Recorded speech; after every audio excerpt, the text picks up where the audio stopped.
Cricket ಜಗತ್ತಿನ interesting ಸುದ್ದಿಗಳನ್ನು quick ಆಗಿ ಹೇಳ್ತೇನೆ ಕ್ರಿಕೆಟ್ ರೌಂಡಪ್ನಲ್ಲಿ. ನಾನು ಶಾಂತ. ನೀವು ಸುದ್ದಿಯಾನದ ಸಬ್ಸ್ಕ್ರೈಬರ್ ಆಗೋದಕ್ಕೆ ಮರಿಬೇಡಿ. ಭಾರತ ಮಹಿಳಾ ತಂಡ 2ನೇ T20 ಪಂದ್ಯದಲ್ಲಿ ಶ್ರೀಲಂಕಾ ವಿರುದ್ಧ 7 ವಿಕೆಟ್ಗಳ ಭರ್ಜರಿ ಗೆಲುವನ್ನು ದಾಖಲು ಮಾಡಿದೆ. ಈ ಮೂಲಕ 5 ಪಂದ್ಯಗಳ T20 ಸರಣಿಯಲ್ಲಿ ಹರ್ಮನ್ಪ್ರೀತ್ ಕೌರ್ ನಾಯಕತ್ವದ ಭಾರತ ಮಹಿಳಾ ತಂಡ 2-0 ಮುನ್ನಡೆಯನ್ನು ಪಡೆದಿದೆ. ಇನ್ನುಳಿದ 3 ಪಂದ್ಯಗಳಲ್ಲಿ ಒಂದರಲ್ಲಿ ಗೆದ್ರೆ ಆತಿಥೇಯ ಭಾರತ ತಂಡ T20 ಸರಣಿಯನ್ನು ಕೈವಶ ಮಾಡಿಕೊಳ್ಳಲಿದೆ.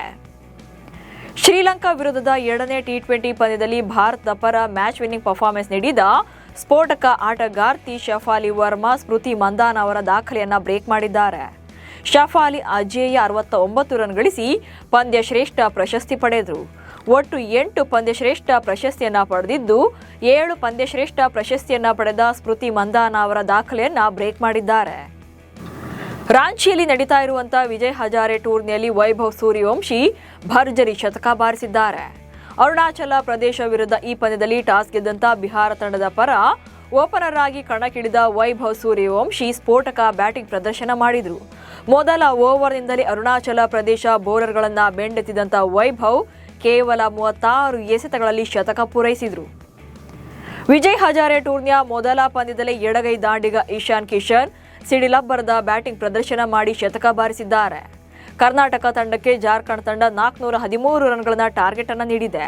ಅಹಮದಾಬಾದ್ನ ನರೇಂದ್ರ ಮೋದಿ ಸ್ಟೇಡಿಯಂನಲ್ಲಿ ನಡೀತಾ ಇರುವಂತಹ ಪಂದ್ಯದಲ್ಲಿ ಕಿಶನ್ ಕೇವಲ 33 ಎಸೆತಗಳಲ್ಲಿ ಶತಕ ಬಾರಿಸಿದರು. ಇದು ವಿಜಯ್ ಹಜಾರೆ ಟೂರ್ನಿಯಲ್ಲಿ ಮೂಡಿಬಂದ 2ನೇ ವೇಗದ ಸೆಂಚುರಿಯಾಗಿದೆ. ಬೆಂಗಳೂರಿನಲ್ಲಿ ನಡೀತಾ ಇರುವಂತಹ ವಿಜಯ್ ಹಜಾರೆ ಟ್ರೋಫಿಯಲ್ಲಿ ವಿರಾಟ್ ಕೊಹ್ಲಿ ಮತ್ತು ರಿಷಬ್ ಪಂತ್ ಅಖಾಡಕ್ಕಿಳಿಯುವ ಮೂಲಕ ಟೂರ್ನಿಯ ಮೆರುಗು ಹೆಚ್ಚಿಸಿದರು. ಬೆಂಗಳೂರಿನ ಸೆಂಟರ್ ಆಫ್ ಎಕ್ಸಲೆನ್ಸ್ ಮೈದಾನದಲ್ಲಿ ದೆಹಲಿ ಮತ್ತು ಆಂಧ್ರ ತಂಡಗಳು ಮುಖಾಮುಖಿಯಾಗಿದ್ದು ಇದರಲ್ಲಿ ಟಾಸ್ ಸೋತಂತ ಆಂಧ್ರ ಮೊದಲು ಬ್ಯಾಟಿಂಗ್ ಅನ್ನು ಮಾಡಿದೆ. ದೇಶಿ ಮೈದಾನದಲ್ಲಿ ವಿರಾಟ್ ಕೊಹ್ಲಿಯನ್ನು ನೋಡಿ ಫ್ಯಾನ್ಸ್ ಕೂಡ ಖುಷಿಯಾಗಿದ್ದಾರೆ. ವಿಜಯ್ ಹಜಾರೆ ಟೂರ್ನಿಯಿಂದ ಜಸ್ಪ್ರೀತ್ ಬುಮ್ರಾ ಹೊರಗುಳಿದಿದ್ದಾರೆ. ಬಿಸಿಸಿಐ ಅವರಿಗೆ ವಿಶ್ರಾಂತಿ ನೀಡಿರುವ ಕಾರಣ ಅವರನ್ನು ಆಯ್ಕೆಗೆ ಪರಿಗಣಿಸಲಾಗಿಲ್ಲ ಅಂತ ಗುಜರಾತ್ ಕ್ರಿಕೆಟ್ ಅಸೋಸಿಯೇಷನ್ ಕಾರ್ಯದರ್ಶಿ ಅನಿಲ್ ಪಟೇಲ್ ಹೇಳಿದ್ದಾರೆ.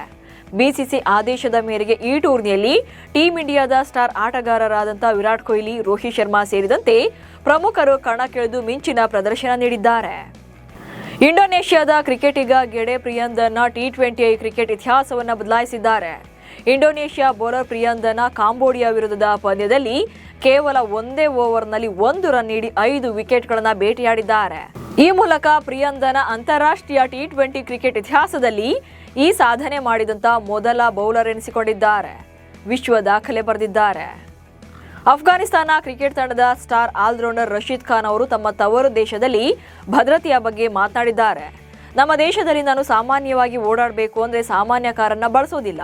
ಇದರ ಬದಲಿಗೆ ನನ್ನದೇ ಸ್ವಂತ ಬುಲೆಟ್ ಪ್ರೂಫ್ ಕಾರಿನಲ್ಲಿ ತಿರುಗಾಡ್ತೇನೆ ಎಂದಿದ್ದಾರೆ. ಇಂಗ್ಲೆಂಡ್ ಮಾಜಿ ನಾಯಕ ಕೆವಿನ್ ಪೀಟರ್ಸನ್ ಅವರ ಸಂದರ್ಶನದಲ್ಲಿ ರಶೀದ್ ಖಾನ್ ಈ ವಿಚಾರವನ್ನು ರಿವೀಲ್ ಮಾಡಿದ್ದಾರೆ. ಭಾರತ ವಿರುದ್ಧದ ಸರಣಿಗಾಗಿ ನ್ಯೂಜಿಲೆಂಡ್ ತಂಡವನ್ನು ಪ್ರಕಟ ಮಾಡಲಾಗಿದೆ. ಜನವರಿ 11ರಿಂದ ಶುರುವಾಗಲಿರುವಂತಹ ಏಕದಿನ ಸರಣಿಯಲ್ಲಿ ನ್ಯೂಜಿಲೆಂಡ್ ತಂಡವನ್ನು ಮೈಕೆಲ್ ಬ್ರೇಸ್ವೆಲ್ ಮುನ್ನಡೆಸಲಿದ್ದಾರೆ. ಇನ್ನು T20 ಸರಣಿಯನ್ನ ಮಿಚೆಲ್ ಸ್ಯಾಂಟ್ನರ್ ನಾಯಕನನ್ನಾಗಿ ಕಾಣಿಸಿಕೊಳ್ತಾರೆ. ವಿಶೇಷ ಅಂದರೆ ಈ ಎರಡೂ ತಂಡಗಳಲ್ಲೂ ಕೂಡ ನ್ಯೂಜಿಲೆಂಡ್ ತಂಡದ ಸ್ಟಾರ್ ಆಟಗಾರ ಕೇನ್ ವಿಲಿಯಮ್ಸನ್ ಕಾಣಿಸಿಕೊಂಡಿಲ್ಲ. ಆಸ್ಟ್ರೇಲಿಯಾ ವಿರುದ್ಧದ ಆಶಸ್ ಸರಣಿಯ ಸಮಯದಲ್ಲಿ ಬೀಚ್ ರೆಸಾರ್ಟ್ನಲ್ಲಿ ರಜೆಯಲ್ಲಿದ್ದಾಗ ಇಂಗ್ಲೆಂಡ್ ತಂಡದ ಆಟಗಾರರು ಮದ್ಯ ಸೇವನೆ ಮಾಡಿದ್ದಾರೆ ಎನ್ನುವಂಥ ಆರೋಪ ಕೇಳಿಬಂದಿದೆ. ಇದಾದ ಬಳಿಕ ಇಂಗ್ಲೆಂಡ್ ಪುರುಷರ ಕ್ರಿಕೆಟ್ ತಂಡದ ವ್ಯವಸ್ಥಾಪಕ ನಿರ್ದೇಶಕ ರಾಬ್ಕಿ ಅವರು ಇಂಗ್ಲೆಂಡ್ ತಂಡದ ಮದ್ಯ ಸೇವನೆಯ ಬಗ್ಗೆ ತನಿಖೆ ನಡೆಸುವುದಾಗಿ ಹೇಳಿದ್ದಾರೆ. ಆದರೆ ನಾಯಕ ಬೆನ್ ಸ್ಟೋಕ್ಸ್ ಮಾತ್ರ ಇದೆಲ್ಲ ಸುಳ್ಳು ಎಂದು ತಮ್ಮ ಆಟಗಾರರ ಪರ ನಿಂತಿದ್ದಾರೆ.